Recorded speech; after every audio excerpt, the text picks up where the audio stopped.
So అది exit polls గురించి మాట్లాడడానికి మనతో ఇంకొక వ్యక్తి ఉన్నాడు, అతను కూడా అడుగు తెలుసుకుందాం. సో నమస్తే సార్. నమస్తే అండి, చెప్పండి. మనం చూస్తూనే ఉన్నాం, ఆంధ్రప్రదేశ్లో రాజకీయాలు అయితే పోలింగ్ అయితే సజావుగా అయితే ముగిసింది. కొన్ని ప్రాంతాలు కొంచెం వైలెంట్గా నడిచింది. సో ఏదైతే ఎనివైతే పోలింగ్ అయితే అయిపోయింది. సో 2-3 రోజులు, ఒక వారంలో రిజల్ట్స్ కూడా రాబోతున్నాయి. ఈ రిజల్ట్స్ లో ఎగ్జిట్ పోల్స్ మొత్తం మళ్ళీ వైసీపీకి మారాయని కొన్ని వార్తలు వస్తున్నాయి. దానికి మీరు చెప్తారు. గెలుస్తుంది, కూటమే గెలుస్తుంది. నిన్న నువ్వు ఆల్రెడీ ఇప్పుడు నేను ఎంప్లాయీస్ చూసుకుంటే 90% ఎప్పుడు కూడా ఏ ప్రభుత్వంలో కూడా వేయలేదు. నేను ఎంప్లాయీ వేశారు. ఇప్పుడు సంక్షేమ పథకాలు వేసినా అని చెప్పుకుంటుంటారు తప్ప వాళ్ళ భ్రమలు అంతే, వైసీపీ వాళ్ళ భ్రమలు అంతే. సంక్షేమ పథకాలు రాలేదంటారా? ఏం వేశారండి? 10 అమ్మఒడి వేసాడు, ఆటో డబ్బులు వేసాడు. ఒక 100 మంది ఉన్నారు అరుగులు, నువ్వు ఒక 20 మందికో 10 మందికి ఇచ్చి 20 మంది 80 మంది నీకు వ్యతిరేకం ఉండరా లేరా? అది వాళ్ళ మన భ్రమలు అంటారు. అదేమంటారు ఆ పార్టీ వాళ్ళ. జగన్మోహన్ రెడ్డి ఏమంటున్నాడంటే 90% ప్రతి ఒక్క కుటుంబానికి అందజేసే అంటున్నాడు. ఏం అందజేయలేదు. విలేజ్లకి వచ్చి ఆయన జగన్మోహన్ రెడ్డి వచ్చి చేయమని చెప్పు, తెలుసుద్ది. జగన్మోహన్ రెడ్డి వచ్చి విలేజ్లో గ్రౌండ్ లెవెల్లో చూడాలి. వాళ్ళ నాయకులు కానీ వాళ్ళ అరాచకాలు కానీ వాళ్ళ ఎట్లా వేస్తారు చెప్పు. నిన్న డబ్బులు అయితే పంచారు వాళ్ళు, కానీ డబ్బులు పంచడానికి నాయకులు జోబులలో పెట్టుకున్నారు కానీ ప్రజలకు పంచలేదు. పంచలేదు. మీ ప్రాపర్ ఎక్కడ? మాది గిద్దలూరు నియోజకవర్గం. అశోక్ రెడ్డి పక్క గెలుస్తారు. పోయినసారి అయితే అన్న రాంబాబా ఉన్నాడు. ఇక్కడికి వెళ్ళిన వాళ్ళు అక్కడ ఎట్లా గెలుస్తారు చెప్పండి మీరు? ఇప్పుడు మార్కాపురం వచ్చింది దానికి. మార్కాపురంలో గెలవలేడు, ఆయన కూడా గెలవలేడు.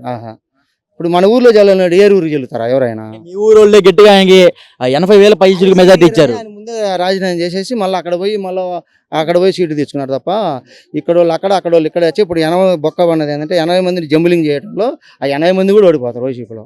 మొత్తం పక్కా చూసుకోండి. కానీ ఒక 10 ఒక 5 6 ఉంటాయి అంతే వాళ్ళకి. 80 మంది నువ్వు లెక్క వేసుకోండి, ఎవరెవరైతే మార్చారు జంబులింగ్ చేసి అందరు 80 సీట్లు రావు అసలు.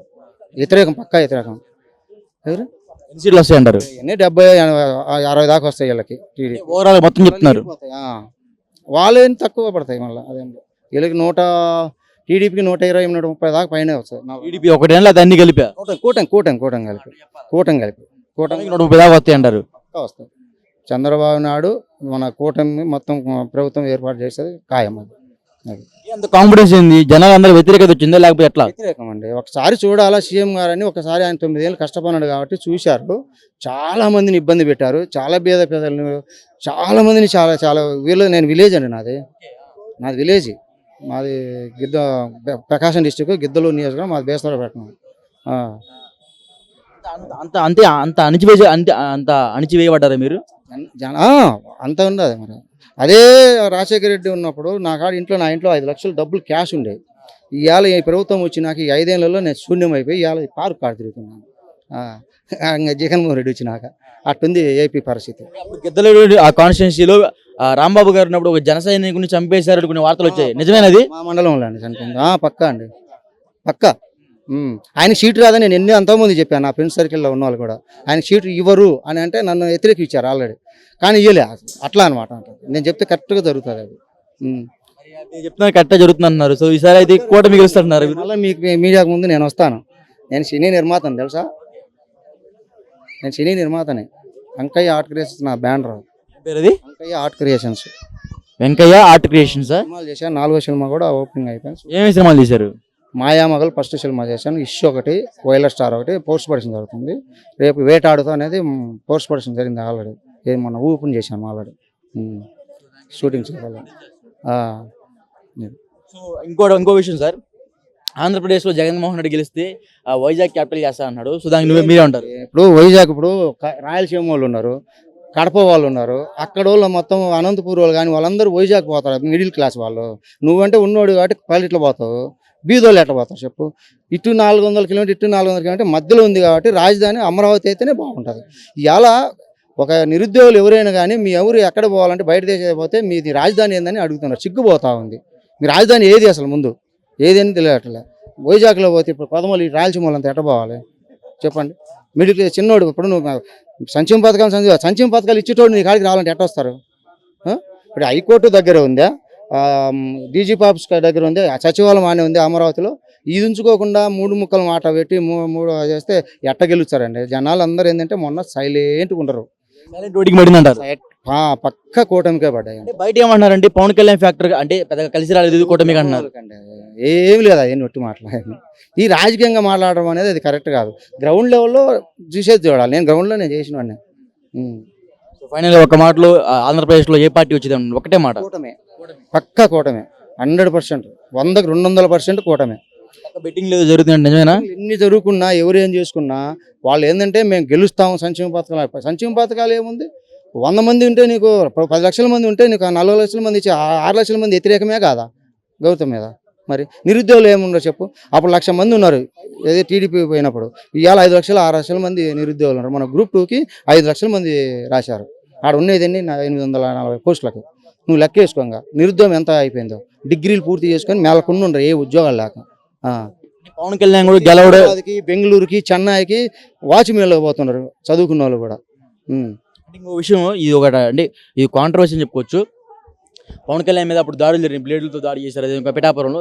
సో ఈసారి కూడా పిఠాపురంలో పవన్ కళ్యాణ్ గెలవడం కొన్ని వార్తలు వస్తున్నాయి, దాని మీరే ఉంటారు? పక్కా గెలుస్తారు, ఇబ్బంది ఏం లేదు.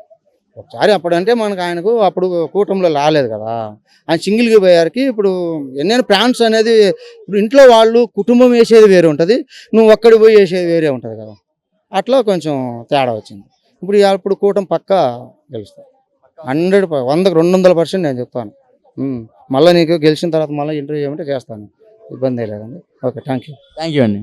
నమస్తే, నేను మీ Gopi, welcome back to our channel. So మనం ఒక 2-3 రోజులు చూస్తున్నాము సర్వేలు మొత్తం ఒకసారిగా మరలా వైసీపీ పార్టీకి మారినట్టు, అదేవిధంగా ఆ జగన్ కూడా హుటాహుటిని లండన్ నుంచి తిరిగి వస్తున్నట్టుగా కొన్ని వార్తలు వస్తున్నాయి. సో ఈ వార్తలు మేము మాట్లాడడానికి మనతో పాటు లక్ష్మి గారు ఉన్నారు. మేడం నమస్తే. మేడం నమస్తే అండి. చూస్తున్నాం కదా సడన్ గా మళ్ళీ సర్వేలు మొత్తం వైసీపీ పార్టీకి అయితే మారిపోయాయి. సో దీని మీద మీ అభిప్రాయం ఏంటి? ఈ రాజకీయం కామనే మారిపోవడం. ఎవడు బాగుంటే వాడికి దాహం అవుతూ ఉంటారు. కానీ మన జనసేన సైనికులు మాత్రం అట్లా కాదు, ఒకే పార్టీ మీద ఉంటాం. అది రాజకీయవేత్తలకి సామాన్యులైన మన జనాలకి ఓటు వేయడమో తెలుసు, తీయడమో తెలుసు. సో ఈసారి ఆంధ్రప్రదేశ్లో ఎవరు వస్తారంటారు? మన పవన్ కళ్యాణ్, చంద్రబాబు నాయుడు, బీజేపీ వీళ్ళ మీద వస్తున్నారు. నరేంద్రమోదీ ముగ్గురు కలిసి వస్తున్నారు కాబట్టి సో వీళ్ళు వస్తారు అనుకుంటున్నారు. 100%. 4వ తారీఖున బడా చెప్తున్నా, బిందాస్గా చెప్తున్నా, 4వ తారీఖున గుర్తుపెట్టుకోండి, మన పవన్ కళ్యాణ్, టీడీపీ, మన బీజేపీ కూటమిలో బిందాస్గా రాయల్గా వస్తారు చూడు. అప్పుడు మీ గుండెలో దడ రాకపోతే లక్ష్మీరెడ్డి ఇక్కడ లోకల్ పిల్ల, లక్ష్మీ లోకల్ పిల్ల చూసుకో. లక్ష్మీరెడ్డి అంటే మీరు జగన్ తరపున కదా? రెడ్డి అంటే రెడ్డి మావలే, కానీ జగన్ పార్టీ కాదు. నేను ఏ క్యాస్ట్ సంబంధం నాకు లేదు. న్యాయం ఎట్టుంటే అట్టే మాట్లాడతా. జగన్మోహన్ రెడ్డి వేస్ట్ అంటావా? అది ఇంకోసారి చెప్పక్కర్లేదు, ఆల్రెడీ ఎప్పుడో చెప్పాను. జగన్మోహన్ రెడ్డి బెస్ట్ ఎక్కడ తెలుసా? మన అతని తండ్రి పేరు తెలుసు కదా, వైఎస్ రాజశేఖర రెడ్డిగా కడుపును పుడతాం అదృష్టం. కానీ ఆ ఇదితో మేము అందరూ ఓటేసి గెలిపించుకున్నాం. ఓటు కూడా నేనే వేసాను, మా తాత మొత్తాన్ని కూడా అతనికే. కానీ ఇతను పెట్టే కొన్ని విధులు నాకు నచ్చలే. ఎందుకంటే నచ్చింది ఏంటంటే ఆడవాళ్ళకి అన్యాయం జరిగితే నేను ఉన్నాను అన్నాడు. ఎక్కడ ఉన్నాడు? ఇప్పుడు చాలా మందికి అతి దారుణంగా, కిరాతంగా ఎక్కడ చూసినా ఎప్పుడు ఏదో జరుగుతూనే ఉంటుంది. ఏదో ఒక్కదానికని రెస్పాండ్ అయ్యాడా? తన గెలడం కోసం ఒక అమాయకులైన ఒక ఆడపిల్లని చంపేశాడు, 2 పిల్లలతో ఉన్నదాన్ని. ఆ అమ్మాయి ఇలా ట్రైన్ కింద పడిపోయి చచ్చిపోయింది, సూసైడ్ చేసుకుంది అన్నారు. కానీ అక్కడ సూసైడ్ చేసుకోలే. సూసైడ్ చేసుకుంటే ఆ అమ్మాయి 8వ తారీఖున సూసైడ్ చేసుకుంటే 11వ తారీఖున ఎట్లా అమ్మాయి సూసైడ్ చేసుకుందని చెప్పారు? అది ముందే చెప్పాలిగా. ఆ వానమాలం ఏమైంది? ఆ అమ్మాయికి యాక్సిడెంట్ అయినా ట్రైన్లో తీసుకెళ్ళి కూర్చోబెట్టవలసిన అవసరం ఏంది? ఇన్ని నిజం చెప్పాలంటే ఆడికి ఎవరైతే ఓటేసారో వాళ్ళ గొర్రెలు డబ్బులు గమడైపోయినట్లు లెక్క. కరెక్ట్గా ఓటేసినాడు ఎవడన్నా ఉంటే కనుక మన వైఎస్ కాదు, మన పవన్ కళ్యాణ్కి, జీజీపీకి, ఇటు టీడీపీకి వేసిన వాళ్ళు అవుతారు. నిజం చెప్తున్నా. చాలామంది నా ఊరికి వెళ్తే కూడా నన్ను కూడా బెదిరించారు. ఓటేసేదాకా ఒక మాట అన్నారు. ఓటేసేదాకా ఏమన్నా తెలుసా? మన రెడ్డిస్ కదా, మన వాళ్ళకు సపోర్ట్ చేసుకోవాలన్నారు. బయటకు వచ్చాక మన టీడీపీ వాళ్ళు అందరూ ఉన్నారు కదా, వాళ్ళు మన పవన్ కళ్యాణ్ వాళ్ళు వచ్చి నాతో సెల్ఫీలు దిగారు. లక్ష్మీ స్టార్ లోకల్ పిల్ల ఓటేయడానికి వచ్చిందని చెప్పి ఫోటో దిగారు. దిగాక కొంచెం చెప్పి ఈ అమ్మాయి ఎవరైనా పలానా అమ్మంటే వాళ్ళ కావిరెడ్డి గారి కోళ్ళు, పలానా కావిరెడ్డి గారి కోళ్ళు కరిపతిరెడ్డి గారు అమ్మాయి అనేసి అంట్లకి ఈ అమ్మాయి ఏందని అడిగేటప్పటికి పలానా అంట్లకి నువ్వు ఓటేసి బయటకు వచ్చాక నన్ను ఏమన్నారు? నువ్వు పలానా పార్టీ ద్వారా వచ్చావు కదా, నువ్వు పలానా వేసావు కదంటే అవును. ఇప్పుడు ఏందన్నా వేసేటప్పటికి లొల్లి మొదలెట్టారు. లొల్లిటప్పటికి జనసేన వాళ్ళు అందరూ వచ్చి వచ్చేటప్పటికి దెబ్బకి సైలెంట్ అయిపోయారు. ఇంటికి వెళ్ళాక కూడా మీ చెల్లి ఎలా చేస్తుంది మా అన్న వాళ్ళు చెప్పారంట. మా అన్నకి డౌట్ వచ్చి ముందే నన్ను మా ఫ్రెండ్ వాళ్ళ ఇంటికి పంపించేసాడు. పంపించాక ఇప్పుడు కూడా మా ఇంట్లో టార్చర్ మాటేరు వెళ్ళినా బేవరం వెళ్ళినా ఎక్కడికి వెళ్ళినా మీ చెల్లి ఇలా చేస్తుందంటే నాకు ఫోన్ చేశాడు. మీ చెల్లి చచ్చిపోయింది అనుకో, బతికుందా లేదనుకో, మా అన్నకి ఇంకోసారి వెళ్ళి టార్చర్ పెట్టొద్దు, నేను వాళ్ళ ఇంటికి రావట్లేదు, మా అన్నకి వెళ్ళి టార్చర్ పెట్టొద్దు, టార్చర్ పెడితే మాత్రం ఊరుకోను, నేను ఇలాగే ఉంటా, నేను ఇలాగే చేస్తా, నేను ఇలాగే మాట్లాడతా. ఏ ఒక్క రోజు కూడా నాకు కష్టాలు ఉన్నప్పుడు ఏ ఒక్కరు హెల్ప్ చేయలే. పవన్ కళ్యాణ్ ఒక ఇదిలో నాకు హెల్ప్ చేసి నాలాంటి వాళ్ళకి ఎంతమంది హెల్ప్ చేశారు. తన ఆస్తిని అంతస్తుని పక్కన పెట్టి కరోనా టైంలో బయటకు వచ్చి ఒకడికి హెల్ప్ చేసింది ఆయన ఒక్కడే, ఆయనకే ఓటేసాను నేను. బరాబర్ చెప్తున్నా, ఇంకొకసారి నా ఇంటి జోలికైనా ఇదికని వెళ్ళొద్దు, వాళ్ళకి నాకు సంబంధం లేదు. అంటే లాస్ట్ టైం జగన్ ఎయిర్పోర్ట్లో ఉన్నప్పుడు కత్తిపోటు పొడిచారు, ఇట్లా చేతి కోడి కత్తేసారు. అప్పుడు ఆ కోడి కట్టేసిను దాదాపు 5 సంవత్సరాలు జైల్లో ఉన్నాడు. బట్ మొన్న విజయవాడలో రాయి వేశారు ఆయన మీద. సో ఇప్పుడు అతను కూడా జైల్లో ఉన్నాడు. సో ఇప్పుడు ఆయన కూడా ఒక 5 సంవత్సరాలు ఉంటారంట జైల్లో. ఎవరు మొన్న రాయి వేసినప్పుడు ఏమో రాయేసినట్టు జైల్లో పెట్టచ్చు, లేదా చంపేయచ్చు కూడా. అవసరం అతను చంపడం కామనే కదా, అతను రౌడీజం మామూలేదు. జగన్మోహన్ రెడ్డి గురించి అంటే మరీ ఇంత నెగిటివ్ గా మారుతున్నా నీకు ఇబ్బంది కదా రాబోయే రోజుల్లో? నేను పోతా. ఇప్పుడు నాది అదే ఊరు. రేపు పొద్దున్న అతను వచ్చాడు అనుకో, రెడ్డిసే నేను కూడా అక్కడికి వెళ్ళాలి. ఒకవేళ ఏదైనా అయితే నా మీద చూడండి, నా పిల్లల మీద చూద్దాం, ట్రై చేయకండి. ఏదైనా అన్నీ చేసుకోండి, ఏం చేసుకున్నా. ఇంట్లో వాళ్ళకి ఇబ్బంది కాదు? మా ఇంట్లో వాళ్ళకి ఆల్రెడీ చెప్పాను కదా, ఇప్పుడు సంబంధం లేదని వాళ్ళకి ఏ సంబంధం లేదు. మా అన్నకని మా వాళ్ళకి ఏ సంబంధం లేదు, మా మేనత్తలకు కానీ మా పెద్దమ్మలకు కానీ ఎవరికి ఏ సంబంధం లేదు. నేను ఇట్లాగే ఉంటాను, నేను ఎవరికి భయపడా. ఎందుకంటే నా కష్టమే నేను బతుకుతున్నా. నా కష్టాలు ఉన్నప్పుడు ఎవడో నీళ్లు పోయేలా, మీరు నాకు ఆదుకునే పద్ధతి ఇక్కడ దాకా రాను నేను. నా ఇద్దరు పిల్లలు నా కష్టం ఎంత ఉందో నాకు మాత్రమే తెలుసండి.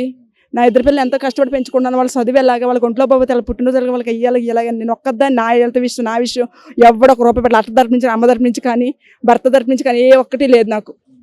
నాలాంటి వాళ్ళకి ఎంతగా హెల్ప్ అవ్వాలంటే ఖచ్చితంగా టీడీపీ రావాలి.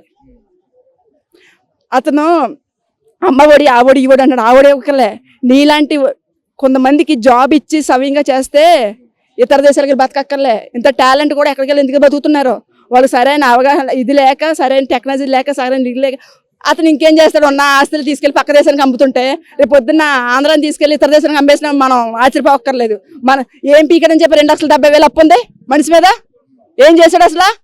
మన మీద బతుకుతూ మన మీద ట్యాక్సులు కట్టి మన మీద ఇచ్చేసి మన మీద అతను కోట్లు కూడా సంపాదించుకుంటూ మళ్ళీ ఒకసారి ఓట్లు కావాల్సినప్పుడు ఏమో గుద్దలు కడతారు, ముళ్ళు అన్ని కడుగుతారు. ఓట్లు లక్షలు అయిపోయాక వీళ్ళంటి నాకు హెల్ప్ కావాలంటే వాళ్ళ గేటు కడకదు కదా, బయటకు దాకా కూడా రానివ్వరు వాళ్ళు. ఎన్ని చోట్లే అప్పుడు మీ ఇంట్లో మనిషి అని అన్నం మన దాంట్లో అన్నం కూడా తింటాడు అవసరం అయితే. కానీ ఓట్లు అయిపోయాక ఏ ఒక్కడు రాడు. ఇది రాజకీయం, రౌడీ రాజకీయం అంటే జగన్దే. అంటే జగన్మోహన్ రెడ్డి గెలిస్తే ఈసారి రాజధాని వైజాగ్ చేస్తా అన్నాడు. బట్ అమరావతి ప్రజలు మొత్తం నాశనం అయిపోయినట్టే. అప్పుడు మరి 5 సంవత్సరాలు ఏం పీకాడు? 5 సంవత్సరాలు చేయొచ్చుగా. 5 సంవత్సరాలు ఏం లేదు, ఇప్పుడు ఏం పీకుతాడు? రాకూడదు, రాడు కూడా. నేను మొన్న మోకాళ్ళ మీద మెట్లెక్కింది తెలుసా మీకు? రాకూడదనే జగన్ రాకూడదని చెప్పి మొక్కుని మన పవన్ కళ్యాణ్ రావాలని మొక్కున్నా. అంత ఇష్టమైంది పవన్ కళ్యాణ్ అంటే? మరి మెట్లెక్కి అంత ఇష్టమైంది? ఇష్టం కాదు, నాలాంటి వాళ్ళకి ఎంతమందికి హెల్ప్ అవ్వాలి. కొంతమంది ఎంతో చదువుకుని కూడా చూసారా ఎన్ని మెట్లు ఉంటాయి తెలుసా? అక్కడ చాలా మెట్లు ఉన్నాయి. ఆ మెట్లన్నీ ఎక్కి పైకి ఎక్కి మొక్కున్నా. మళ్ళీ ఆ తర్వాత 4-5 గుళ్ళు కూడా తిరుగుతూనే ఉండే, శివుడికి అభిషేకాలు చేయించిన.